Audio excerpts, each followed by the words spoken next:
The Bank of England came out yesterday and said they are going to release the digital pound. Guess what company they mentioned in their press release? We're going to go over that article and then, hey, some high-end wares out there in NFT land. We're going to go over some of those with Emi next on OG Crypto and NFTs. Welcome everyone. My name is Troy, and every day we go over digital assets as well as non-fungible tokens. Now, before we jump into this, do me a favor, hit that subscribe button. We're going to give you the best 5 to 10 minutes in crypto on a daily basis, and let's jump into it.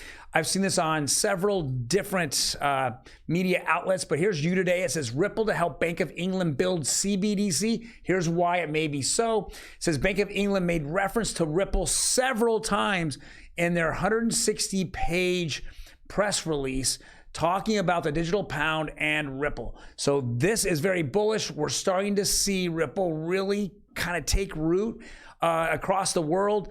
It's just inching forward, going over the XRPL. Now, they did not mention XRP, but again, most companies won't. They did mention cross-border payments, and they use Ripple in that instance as well. So we know that if they plan to do cross-border payments and they plan to do it efficiently, they're going to have to use ODL, on-demand liquidity, and they're going to have to use XRP. If they they might purchase XRP and not use ODL, or they're just going to go and then take ODL off of on-demand liquidity to take off the Ripple off of there. So one way or the next, they're going to there's a good chance they're using XRP. Next article here, our infamous Senator Karen. Yes, you got it, guys. The Democrat lawmakers look to compel crypto miners to disclose energy and emissions data. All it is innovation, analysis over analysis. That's all I continue to see. SEC, we think that Gary Gensler is obviously the puppet, and we know that Jamie Dimon is the puppeteer, and maybe several other different bankers. And then on the other flip side of it, in the Senate or in Congress, we know that Elizabeth Warren is absolutely out there, and all she cares about is Team Blue. She doesn't care about Team USA, and she just continues to say negative things about crypto when on her watch, Nancy Pelosi's watch, and on Gary Gensler's watch, they've had the worst crypto fraud of all time. They did nothing about it. They met with these, and they actually took donations from these fraudsters, yet they're the ones that continue to say crypto is a fraud when they had their hand out trying to get as much money as they possibly could for their Team Blue and themselves. All right, let's go over to X Coinbase Manager pleads guilty to insider trading and crypto skips Super Bowl, CNBC Crypto World. Yes, well, we know that the X Coinbase Manager, we reported on this 6 months ago, him and a couple other employees and a brother, I believe it was, they actually knew the coins that were going onto Coinbase, and we know that once they launched there, a lot of times you see a pump. They were involved in that. They got caught. All right, we know they pled guilty to insider trading, but what I don't understand here is this, this narrative that the government is pushing the media to push, and we're seeing it this year especially. With Signature Bank not wanting to do any dollar-denominated USDs under 100,000 over SWIFT system. So you're just trying to box in the American public on not wanting to use crypto. And now they're saying crypto skips Super Bowl. Come on, guys. Come on. You're talking about innovation. You're talking about things that are changing people's lives right now, yet it's threatening the banks out there. Ripple is threatening the entire banking industry. The banking industry makes almost all their money off of fees they're charging you. So you're telling me that cross-border payments on wires are running 40, 50, between 25 and 50 bucks? They don't. But one thing they do is they keep most of that money, the banks do. And especially the connector banks like JP Morgan or Citi, they're the connector banks. They're making a fee off of moving money just forward, just keep moving money through. and they have their big days. And and that's where you're seeing innovation being stifled. There's not stopping it. It's a dam, and it's leaking everywhere, and it's going to fall right on them. They know it. Let's get this SEC lawsuit over with Ripple and the SEC. Then Bank of America, who seems to have a partnership already developed, and they've already have patents that are just the same as Ripple's. Once you have one big bank fall, they're all going to fall. The crack in the dam is going to explode. Boom, it's over. All right, let's go on what's hot right now as well. Next article. All right, AI is hot. We know Chat GPT is hot. We're seeing a lot of people and a lot of industries being disrupted. White collar workers, blue collar workers in the next 24 months are going to be disrupted. They're going to be replaced. And if people aren't learning what's happening here and how more efficient your life is going to be, how more efficient business is going to be, you are going to be left out. And I think the government really wants that. Again, I'm back to the government wanting it. Well, here's why artificial intelligence focused cryptocurrencies are vastly outperforming Bitcoin. Of course, they're outperforming Bitcoin. This is the wave of the future. Now, some people have come to me and say, hey, Troy, what are some of these coins? FET is one of them, FET, H-A-I, F-E-T.ai. So the coin is FET. Another coin, AGIX. Another coin, NMR. They are a company in which uses AI to then go and do trades on the stock market. They've been wildly successful, and they are one of the more popular ones that are out there. There are several more called Ocean, but these, other ones that are connected is the Graph. That's another one. I saw a metaverse play for AI was Render. There's just so many out there. You got to figure out what's going to last, what's going to sit through, and what is hype. That's more important to me. I personally think that it's doing your own research, going out there. There's no financial advice here, but I will tell you this: do your own research.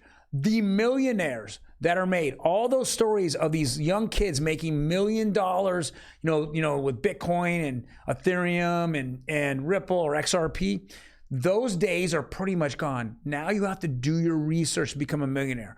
But instead of shoveling your money into 401k and IRAs, and this is do your own research. Self-custody, IRAs are something that's taking off right now. We're seeing precious metal retirement funds. People are moving their money from stocks into retirement funds because they see the stock market just crash. So with that being said, artificial intelligence, if you know any of your hedge funds that are now having more money towards this, they'll tell you it's risky.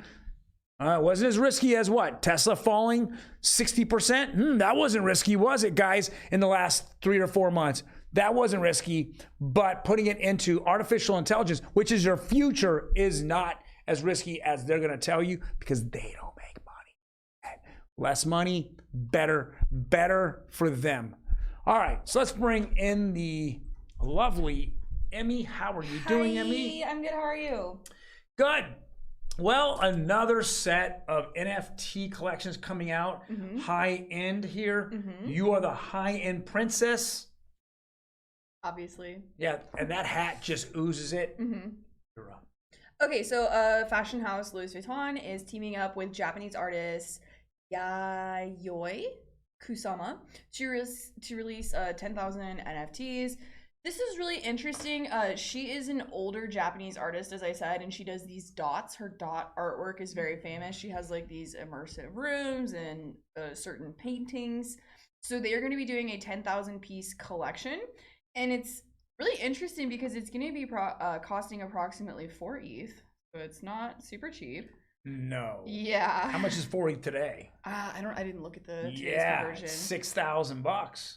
It's actually $6,500 today. Wow, interesting. But yeah, so they're saying that Kusama is one of the most well-known living painters, and her works include the famed Infinity Rooms and Polka Dot Pumpkin. From what I could tell, it looks like different French landmarks because Louis Vuitton is French. So it's like the Arc de Triomphe, that big art in the Champs-Élysées. So it's like a nice black and white photo of the Arc de Triomphe, and it's got all these little like paint dots over it. There's one of the Eiffel Tower, stuff like that. I'm interested in seeing if it sells out. I am too. 10,000 collection, that's quite a lot. Yeah. I mean, 1,000 at 4 ETH, I get it. 3,000 at 4 ETH, pushing it. 10,000 at 4 ETH, you better have a bunch of buyers already lined up. Yeah. The whitelist's got to be full. Yeah, this reminds me, again, I know I reference this a lot, but it still just blows my mind. The NFTIF, Tiffany's CryptoPunks collab. I feel like a lot of these big high-end fashion houses saw that and just went, FOMO, cha-ching, we gotta do it, you know? So I kind of see this as that, but I think getting Kusama involved adds a different element to it because she is so well known in the art world. So I can kind of see why they're looking to have a higher price set. But again, this doesn't seem to have any utility. And at this moment, it doesn't seem to give you any membership status, anything like that. So it's just a cool piece of art that they are putting out with this painter. I don't know how I feel about this one. It is celebrating the Louis Vuitton brand's 200-year anniversary. So I guess they're doing a lot of different things, and this is one of the things that they are doing. And there is a physical collection of bags that they're also releasing with it. I mean, to me, it's one of those things where I think it's a money grab today. It's going to be a fashion statement in 3 or 4 years, and possibly worth stupid money in 25 years. Because Louis Vuitton bags, they really hold their value. Yeah. Like a while ago, I bought one of the Speedies, and I want to say I purchased it for around $400, used it for maybe 6 months, and then sold it again for about $400. Oh, wow. Well, I think that you didn't put dots on yours. I did not. Yeah. No, I did not. So, but yeah, we'll see. I'm sure her dots are worth... Her dots are worth a lot of money. Right. Yeah, for some reason. So, I'm interested to see how this one's going to play out. And I'm really curious what Louis Vuitton is going to continue doing in Web3 and digital assets. Yeah. Okay, last one here. We did report that Hermes went to court against Meta Birkin, and now they're letting us know that they won. This is specifically interesting for NFT communities because it's essentially showing that your copyright and or trademark does extend into Web3, metaverse, NFTs, digital assets. I think because it is intellectual property, that all makes sense and coincides all together, and there's pretty much no world that Meta Birkin was going to win. Yeah, right. I mean, you just outlast them, right? You have the money. I mean, yeah, you can put any money that you ever made on the Meta Birkin collection into this lawsuit, or you can or you can fold under Hermes, who just bullied you out of this. They have money, time, and lawyers to just drown you. So right. And not that that's what we're thinking. David versus Goliath. No. It was scammer versus quality creator. Yeah, because it's their intellectual property. This is a very old company, and the Birkin bag was made, I don't know, 50 years ago or something, 30, 50. I don't know exactly when it was made, but it's been around for a very long time. So this one exactly as we expected it to. If you are looking to create an NFT collection, don't rip off a giant fashion house who has copyrighted all of their designs. Yes. The 9-person jury returned a verdict Wednesday, awarding Hermes. Go ahead. How much? $133,000 in total damages. And they also found that Rothschild's NFTs are not protected speech under the First Amendment. I mean, how could you say it was free speech, dude? It's kind of ridiculous. This is the funny part about it. You didn't have, really what he did was he said, okay, I'll fight you. And then he went right to an amendment that I mean, does his NFTs even have sound? I don't think so. I mean, you could put sound on NFTs, there's no question. But if they didn't have sound, how is it? It's his speech. First Amendment drawing? He was trying to say it's like the right to create. Just a different way of doing it. It's just silly, dude. It's like going up against Cartier and saying that your Meta Love bracelet is anything other than their creation. Right. Yeah. So for $133,000, let's just take this because this is kind of crazy. For $133,000, now you'll see that the collection will just probably drop. Oh, but it's still Hermes. Hermes. Hermes. Yeah. It's still the bags. is it the time to pick it up and just play the odds? And just play. I mean, maybe bounce off the bottom and move up. If it goes low enough, it could possibly be an interesting. You only did 100 of them. Yeah, an interesting purchase. But to be honest with you, I don't think it's really gonna do that. If you're really into Hermes, you're gonna get the real Hermes thing. Right. Because if you're into Hermes, that means you're down to spend a minimum of $10,000 on a purse.